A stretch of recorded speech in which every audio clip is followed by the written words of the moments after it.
welcome to Mr. Randy's Wine and Spirits. I am Mr. Randy, and today we're doing another off-the-rip video. This just showed up at the door. If you're new to the channel, hello and welcome. All my returning viewers, you know how we do. Doing something special, so let's get on with it. So today's off-the-rip is going to showcase the... I'm not going to try and pronounce it at the moment until I've looked it up. Like I said, this just showed up. It is a 100% Japanese blended whiskey. Now, if you don't know, Japan has just sort of refined how it's going to be doing its whiskey and its finalities. Like Scotland, a Scotch has to be made in Scotland. Okay, same thing with an Irish. Same kind of rules apply when you're doing American bourbon. There's certain rules. Japan is playing it fast and loose for a while about what can constitute as a Japanese whiskey.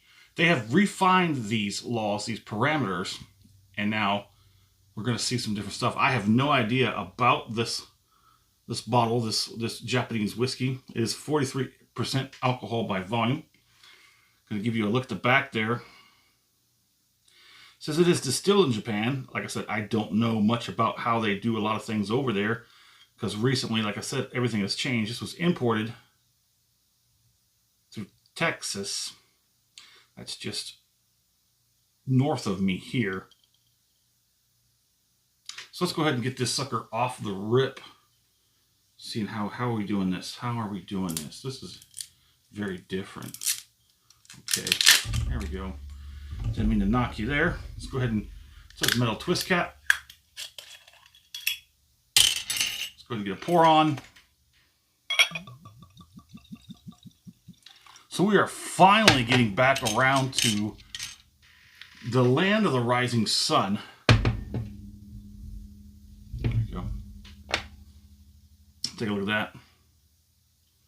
Nice golden color.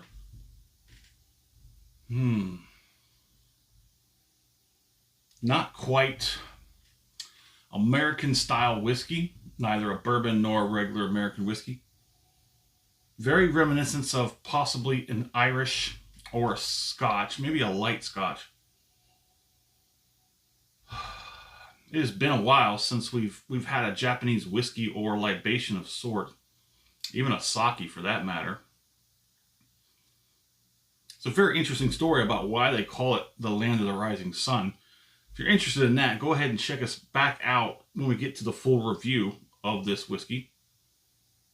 It's a very interesting story. It's actually meant to be an insult, not to Japan, but all that will come in the full review. So let's quickly do the rundown for all the new viewers out there. Number one, episode 1, off the rip, get it home, crack it open, as we just did, have our first pour as we're about to, share my first impressions with you, because that's what we do. Sharing is caring. Part 2 is going to be the full review. Roughly about here-ish, we're going to stop. Leave what's left in the bottle for a week, 2 weeks, depending on libation, and also schedule pending.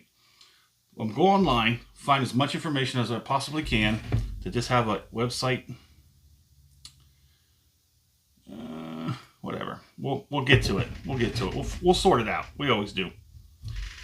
I'll go out. I'll bring back as much information, most likely next to nothing at all. I'll try and find something decently interesting to share about it. And we'll drink it. I'll score it. We'll talk about it. We'll drink it some more. Because part 3, final pour, all the way down here, thusly named the final pour, we'll pour that in the glass, just like we did today for the first pour, and we'll compare it to 2, and everything we had in between. I have seriously been neglecting the Japanese whiskeys. Hibiki. I want to get to a Hibiki. It's like $100 easy. It's at least $100 easy. Things have been changing over there in Japan, so let's see how they've been changing. Let's put the spotlight a little bit more over there towards the east, or depending on where you're at on the planet, the west maybe. So the nose is kind of interesting. I do get some barrel, some of that woody oakness. It's not quite the same as an American whiskey. I will find out, I will try and find out what kind of barrels they use, what kind of wood they use in it. I will try and find out as much as I possibly can. Let's go ahead and get that first palating out of the way, because you know it can be misleading.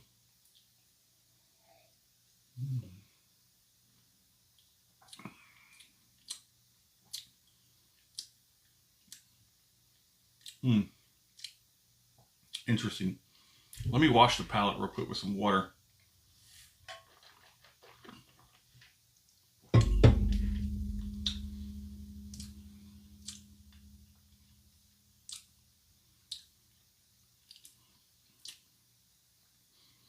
Sorry, I had just finished eating when this showed up at the door.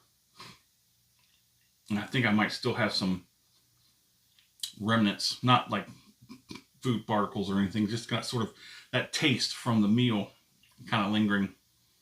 I hadn't brushed my teeth yet. So let's go ahead for that second palate and see what it has to say.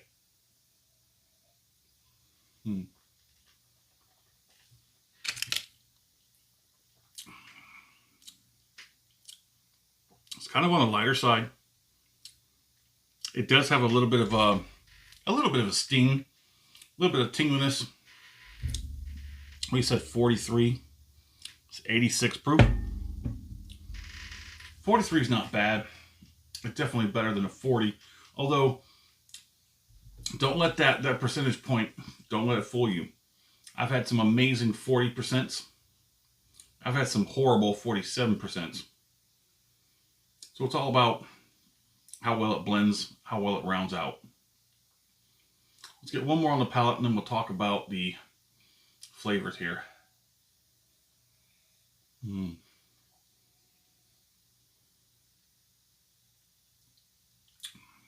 Yeah, you're getting a little more on the palate than you get on the nose. The nose is relatively light. There's like a light dusty, I want to say dusty peanut, but it's more like a just dusty oak, like a dusty wood, like a, I don't know, like an old wood shop that hasn't been dealt with in a while. Like the dust has sort of gathered up. You can smell a little bit of wood, a little bit of that dusty mustiness. It has a good strength to it, like it immediately just wanted to go right back to the back end and start that hearth, that fire building up in the background. Let's go ahead and get that finish.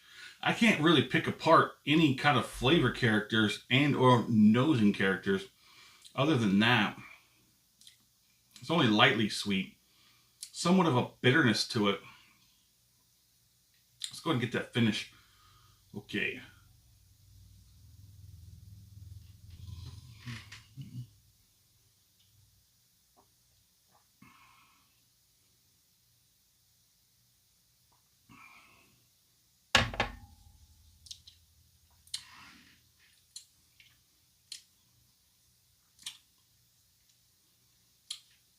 Immediately, you get a flare up, and it's sort of a maybe like an acrid sort of.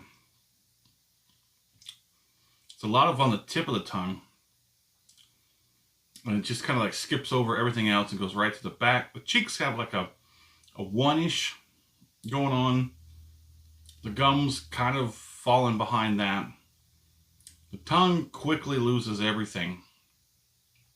There's a kind of an unusual off taste. It tastes like it's a American whiskey without the I don't know how to put it. It's just I don't know. I think it's a little bit rough off the rip. I do think this might be a little bit better by the time we get halfway, but we're gonna have to drink on it. If you've watched the video this far, go ahead and hit the like button. Do yourself a favor. Whatever platform you're watching this on, make sure you let the algorithm know. Hit the like, hit the heart, hit the whatever. Let it know so that way you get more of these videos presented to you. If you're that lazy and you just don't feel like hitting the button every now and then, go ahead and hit the subscribe. You will automatically get showcased one of my videos as they get released. If you want to do me a favor, go ahead and hit me up in the comments. Let me know where you're at. Let me know what you're drinking, and let me know what you think about this. Won't even try and pronounce it right now. But let me know what you think about this Japanese whiskey. And as always, thanks for stopping by here at Mr. Randy's Wine and Spirits. Hope this is a good one.